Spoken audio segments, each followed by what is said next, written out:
मलाइका अरोरा, कृति Kharbanda, Zareen Khan, Sonam Kapoor, Nora Fatehi, Varun Dhawan, Rakul Preet, यो यो हनी सिंह, ऋचा चड्ढा, आयशा टाकिया और दिव्या मिर्जा। इन सब में कॉमन क्या है? नहीं, ये तो कॉमन है ही कि इन लोगों में से किसी के पास भी काम नहीं है। लेकिन और क्या कॉमन है? ये सब पैलेस्टाइन आतंकियों के लिए आंसू बहा रहे हैं, ऑल आइज ऑन रफा लिखकर। लेकिन देश की जनता सोच रही है कि सचमुच मानवता ही है तो इन लोगों को पाकिस्तान में रोज मरते हिंदुओं की परवाह क्यों नहीं होती। मन के हारे हार है, मन के जीते जीत, घंटी क्या तब बजाएगा जब उम्र जाएगी बीत।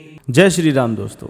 WWE देखा है आपने, जहां पैसे के लिए पहलवान एक दूसरे को मारने और मार खाने की केवल एक्टिंग करते हैं, वैसे ही जैसे फिल्मों में की जाती है, बस यहां असल में होती है। वैसे ही फिल्म वाले जब फिल्मों से बाहर कभी आंसू बहाते हैं तो वो भी पैसे के लिए ही होता है, संवेदना के लिए नहीं।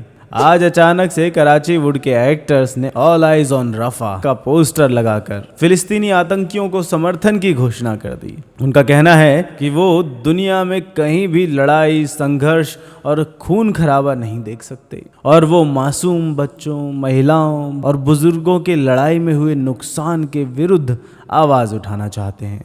इसमें केवल एक्ट्रेस ही नहीं शामिल थे, कुछ चौंकाने वाले नाम भी थे। भारतीय कप्तान रोहित शर्मा की वाइफ ऋतिका और भाजपा के सांसद मनोज तिवारी की बेटी रीति तिवारी, इन दोनों ने भी वो पोस्टर लगाया था। स्वाभाविक है कि इतने सारे एक्टर्स और अलग अलग बैकग्राउंड के लोग एक ही पोस्टर, एक ही मैसेज को पोस्ट कर रहे हैं तो वो अपने मन से तो कर नहीं रहे थे कि चलो उसने लगाया, मुझे अच्छा लगा तो मैं भी लगा लूं। ये तो एक सुयोजित चाल है जो किसी के द्वारा एग्जीक्यूट कराई जा रही है। इसी को लोग टूल किट का भी नाम देते हैं, जो नकली किसान आंदोलन के समय पर उजागर हुआ था, जब मियां खलीफा और रिहाना जैसे विदेशियों को किसानों पर दया आनी शुरू हो गई थी। अब सोचो ना, अमेरिका में रहने वाली रिहाना को पता भी होगा कि भारत के किसानों की मांग क्या है। ये तो सब पैसे के लिए होता है। वैसे ही भारत में वो एक्ट्रेस जिन्हें कोई काम नहीं मिलता, वो 4,500 किलोमीटर दूर फिलिस्तीन के आतंकियों पर इजराइल द्वारा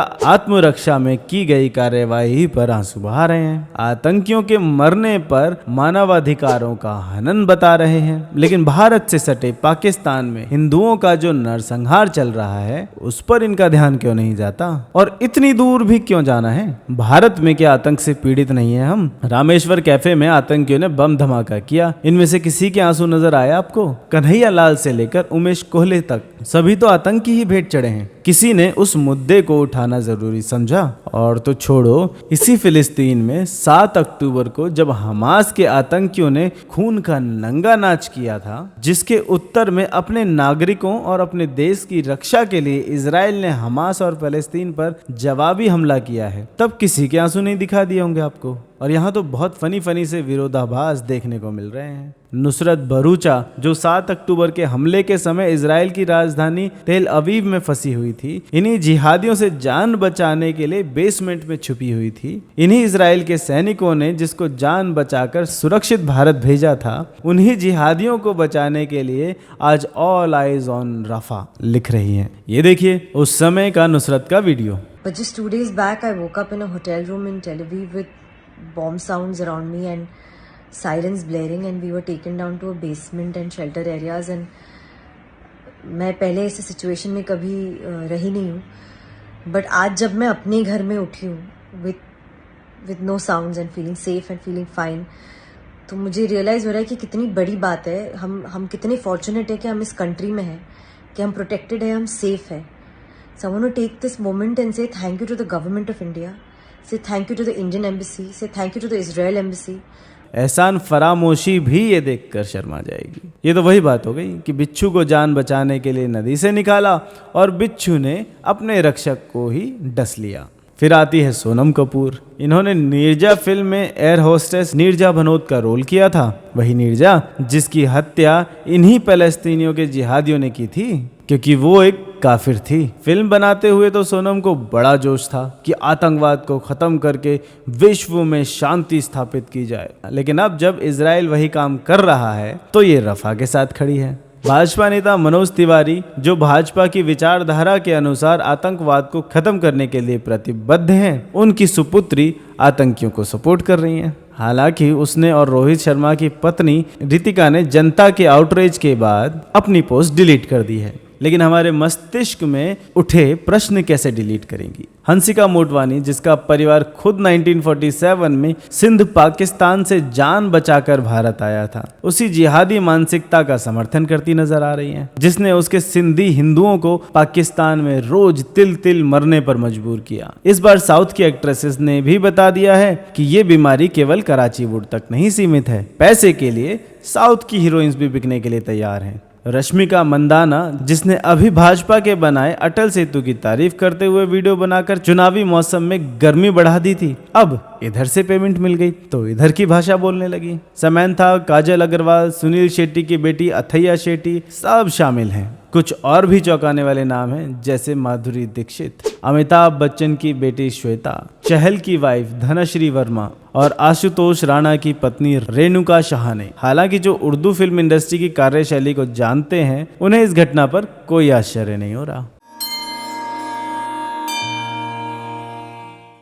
चित्रकूट में आज हम सुनेंगे किष्किंधा कांड, दोहा संख्या 1, चौपाई संख्या 4। हनुमान जी श्री राम के पास गए तो ब्राह्मण के समान शिष्टाचार और बुद्धिमता से उनसे वार्ता की। हनुमत बोले, को तुम श्यामल गौर शरीरा, छत्री रूप फिरहूं बन बीरा, कठिन भूमि कोमल पदगामी, कवन हेतु बिचरहु बन स्वामी। हे वीर, सांवले और गोरे शरीर वाले आप कौन हैं, जो क्षत्रिय का रूप धारण किए वन में विचरण कर रहे हैं। हे स्वामी, कठोर भूमि पर कोमल चरणों से चलने वाले आप क्या कारण है कि इस वन में भटक रहे हैं। यहाँ सीखने योग्य बात यह है कि जंगल की कठोर वातावरण में भी आप किसी से सौम्य ढंग से बात करेंगे तो सामने वाला वैसे ही आपका मित्र बन जाएगा।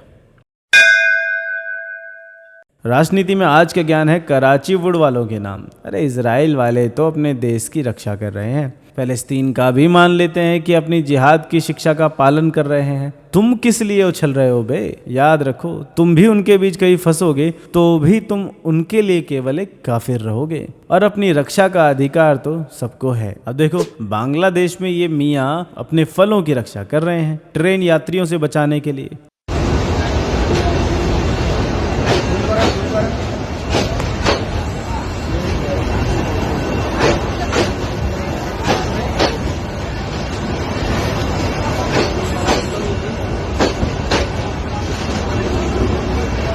अगर आप भी इजराइल की आत्मरक्षा को सही मानते हैं तो कृपया हमारे पेजेस को लाइक, शेयर और सब्सक्राइब अवश्य कीजिए, क्योंकि खुशियां बांटने से बढ़ती हैं।